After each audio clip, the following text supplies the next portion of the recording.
En el año 1969 tenía un novio yo, se llamaba Ernesto Sermoglio. Fuimos a escuchar una conferencia acerca de la evolución, la posible evolución del hombre. ¿Por qué nos atrajo eso? Porque hay un libro que habíamos leído donde habla de la posible evolución del hombre. Fuimos a la conferencia y ahí conocimos a Raúl Noro, que fue nuestro epónimo por varios años. Bueno, después de la conferencia, por supuesto, nos fuimos a un café a hablar con este señor y ahí nos invitaron a participar del siloísmo. Sin decirlo muy abiertamente, pero empezamos a ir a reuniones, a hacer experiencias de relajación, suavemente. De ahí nos invitó a un entrenamiento de un mes en Catamarca. A los 23 años, en el año 69, las mujeres no salían de su casa solas. Así que decidimos con mi marido casarnos para poder ir al entrenamiento. Y ahí empezamos una vida muy linda. El primer entrenamiento fue en Catamarca y fue una de choqueos, y ahora entendíamos, la idea era separarnos del sistema, hacernos ver el sistema y entender qué era lo que nos pasaba. Y ahí armábamos el grupo de fuerte. Después volvimos a Tucumán y entramos a difundir la doctrina en pequeños grupos, en casas, siempre en casas. En el año 1900, después de armar grupos, en el año 1971-72, nos fuimos a Yala, donde hicimos base. Base fue un entrenamiento más fuerte, donde se choqueaba mucho el intelecto, la motricidad, la vegetativa y la emoción. Estuvo muy bien llevado. Éramos más o menos 30. Todavía tengo un amigo, Héctor Ábalos, en Jujuy, con el que nos escribimos y que espero verlo cuando vaya a Yala. Él quedó de ese grupo y nadie más, y yo. Y Raúl Noro, que anda por ahí todavía. Bueno, a la salida de ese entrenamiento fue en el año 70, porque fue en el año 70. Sí. Acentuar la importancia del entrenamiento de base. El entrenamiento de base fue muy intenso y nos permitió entender de alguna manera el trabajo de los centros. No de alguna manera, en el choqueo, en el movimiento del entrenamiento, la aislación, porque nos separábamos del mundo y nos quedábamos ahí 45 días o lo que fuera, nos permitía una real evaluación de nuestro funcionamiento. Yo no sé si ahora se están haciendo esos entrenamientos, pero como estoy medio alejado, pero esos entrenamientos eran fundamentales para crear el sentimiento de comunidad. Es decir, todos estábamos en la intención de humanizar la Tierra o de conocer, de ser más consciente en el mundo. Y eso era muy interesante, ahí es cuando se crean los lazos, porque de alguna forma todos estaban aumentando en la misma dirección. Ok, muy bien. Ahora estamos, ya hablamos de la base de Yala. Sí. 74 no tenemos nada escrito, pero luego en el 75, bueno, la disciplina de oficios. Okay. ¿En el 75? Sí. Perfecto. Entre el año, digamos, el año 72 y 75, lo que hicimos fueron difusión, reuniones semanales permanentes, operativos que eran tan importantes en esa época porque no éramos conocidos por la prensa y nosotros buscábamos ruido, buscábamos que nos conozcan. Hicimos muchos pegadas de afiches, que te dan un buen registro. A veces uno medio que va a las escondidas, pero te da un registro de acción. Hicimos operativos solamente para la prensa, ¿no? Andábamos buscando que se nos conozca. En el año 75 fuimos invitados a participar de la escuela que se creó entonces. La escuela era ya otro núcleo un poquito más cerrado, donde te invitaban a participar en base. En oficios y disciplinas. Eso ya era un grupito más selecto y menor. Entonces íbamos a un entrenamiento en Córdoba, que ahí teníamos una propiedad muy grande, era un castillo que habíamos comprado, y ahí trabajamos intensamente en oficios y disciplinas. Ahí realmente adquirí la importancia de los oficios como preparación para las disciplinas. Una de las que a mí me atrajo mucho fue perfumería. Y también juegos, ¿no? Era lúdica, era muy interesante. Son acciones muy armónicas. Cuando terminamos bases empezamos la difusión de escuela.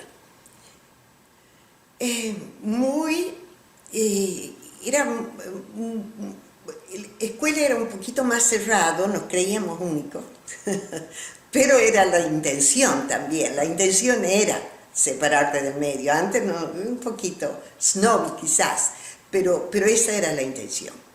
Entonces armamos la Comunidad para el Desarrollo del Ser Humano. La Comunidad para el Desarrollo del Ser Humano tenía elementos de difusión muy suaves, como por ejemplo Relax, un curso de Relax, un curso de experiencias guiadas. Esa forma nos ayudó a difundir más rápidamente. También apareció el Partido Humanista. Yo no participé de ello, pero era otra forma en ese momento que teníamos de difundir. Hay mucha gente que participó en el Partido Humanista, yo no. A mí me atraía la Comunidad para el Desarrollo del Ser Humano. Puse un instituto, no sé si ya lo dije, era una prueba muy interesante para salir al medio con un frente de negocios, porque era un instituto para Relax, y también nos permitía contactar gente que va para la comunidad. Era bien separado, el que pagaba por el curso de Relax y el de la comunidad, nunca se mezclaron. El de que pagaba para el curso de Relax era una persona que necesitaba terapia, que nosotros no éramos, pero el cursito estaba muy bien armado. En el año, y ahí tuvimos mucha difusión, 75, 76,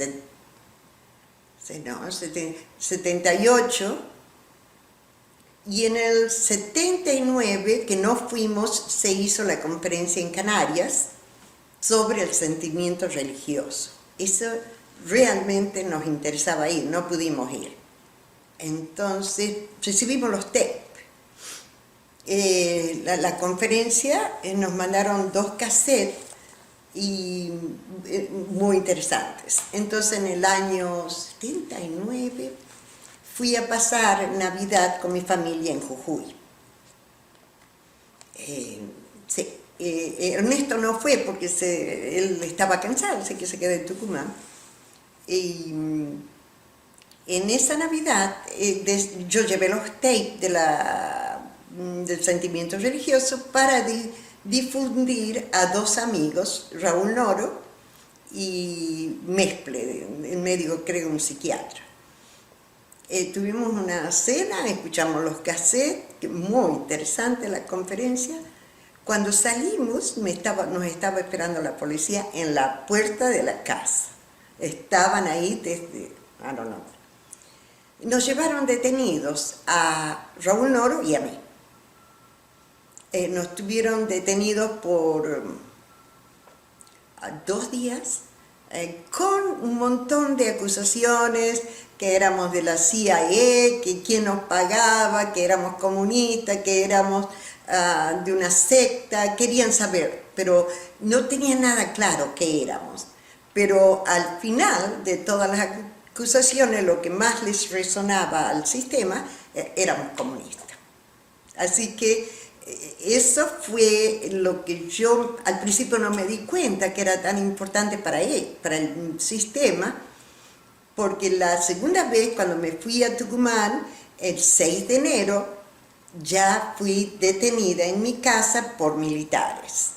Y de a poco uno entiende por qué la detienen, porque en realidad yo no tenía idea por qué me detuvieron. De costado uno aprende que, y un soldadito me dijo que yo estaba acusada de ser comunista y guerrillera, por supuesto. Entonces ahí es donde pasé 45 días. Muy interesante la experiencia. Es decir, no lo miren como un castigo, porque nuestra forma de vida sabe utilizar aún lo más negativo para convertirlo en experiencia no positiva, pero en experiencia de vida. Los 4 o 5 primeros días me caí en una depresión y estaba totalmente perdida. ¿Por qué estaba perdida? Porque mirá qué interesante que es. De repente pierdo lo que yo creía que era la señora. Claro, en la prisión todo el mundo está al mismo nivel del delincuente. Entonces, claro, fue un shock para mí. Entonces, ¿dónde está la señora? Y de repente, cuando uno pierde esa, ¿cómo te diría? Es una identidad externa que no es uno realmente, pero es la que asume en la vida cotidiana. Te obliga a mirar realmente para adentro. Y ahí es cuando nuestra doctrina es tan importante. ¿Qué aparece? Aparecen los centros y la velocidad de los centros. Entonces digo, estoy muy mal, ¿qué puedo hacer para salir? ¿No? Porque hablarle al centro emotivo no es forma. Entonces me empecé a mover, sabiendo que la motricidad es más rápida. Cuando te moves la emoción. Era nuestra forma, ¿no? Entonces empecé a limpiar. Desde que me levantaba hasta las 6 de la tarde, limpiaba la prisión. Era muy interesante porque sin querer me puse en una posición de que nadie me tocaba. Las policías se hacían a un lado porque yo estaba limpiando, le hacía su trabajo. Y las presas se hacían a un lado porque ellas no querían limpiar y yo hacía el trabajo de ellas. Pero fíjate qué interesante. La limpieza, la acción actuó sobre la emoción y yo en menos de una semana ya estaba en mí. Ya estaba en otra mentación, no digo otro nivel, pero ya la mentación era diferente. Ya no sentía esa pobre de mí, ¿qué va a pasar? No. Las preocupaciones normales estaban, mis hijas afuera, pero ya no era esa angustia, era una preocupación real, ¿no? Tengo 2 hijas chicas, pero además estaba la difusión de nuestra doctrina. Y eso fue como una luz ahí que no me dejaba deteriorarme, no me permitía desviarme.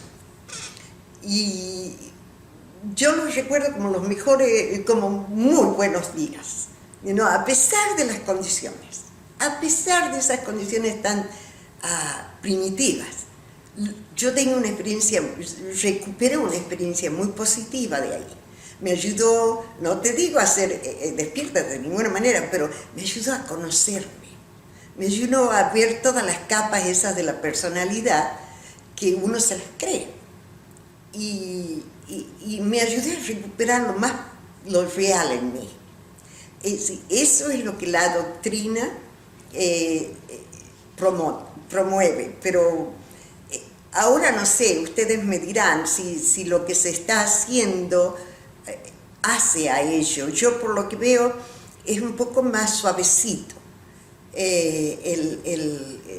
la llegada a lo interno. En esa época teníamos que llegar a la fuerza, pero por lo menos la prisión fue algo que no busqué, pero que me puse en la situación límite, lo que es muy interesante. Yo no digo que está en una situación límite, pero ya que estaba, qué oportunidad genial para aplicar lo que había aprendido y lo que sentía, ¿no es cierto? Lo que les comentaba de la prisión tiene importancia por dos razones, o por varias razones. Una de ellas es que yo me tuve que ir del país. Duró un año hasta que pude salir, pero había que salirse. Entonces, y la otra es que para explicar el momento histórico, nosotros realmente éramos perseguidos. Y éramos un grupo pequeño, y si bien nos ayudaba a difundir, nos perjudicaba por otro lado, porque la prensa, la iglesia, el sistema estaba en contra nuestro. Se imaginan la familia como también nos criticaba por ser locos que estaban poniendo a las hijas al peligro. Era de todos los días. Pero a lo que voy es lo más importante es el momento histórico. En ese momento en que hacíamos una difusión todavía estábamos concentrados en Argentina. Para el año 80 el negro empezó con las dispersiones. Le llamaban en ese momento, mandaba a gente preparada al exterior. Algunos se fueron a Japón, otros a España, otros a México y así empezó el siloísmo internacional, digamos. Nosotros nos vinimos a Houston, a donde no había grupos. Nos conectamos con una pareja, pero nosotros estábamos muy precariamente, ¿no?, económicamente viviendo y no teníamos energía para ello. Así que medio que nos separamos por un buen tiempo. No nos separamos del siloísmo, nos separamos de grupos y de expansión. El siloísmo es parte de nuestra vida, es nuestra vida. Como les digo, una vez que ustedes... pero no es tan importante. Lo importante aquí es los hitos que aparecen con el crecimiento de la doctrina, porque la doctrina va evolucionando también.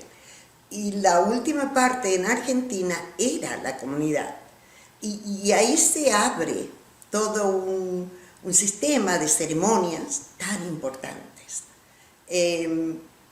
Y en mí personalmente, el camino interno de la mirada interna, la guía del camino interno, es algo que resuena hoy y resonaba entonces.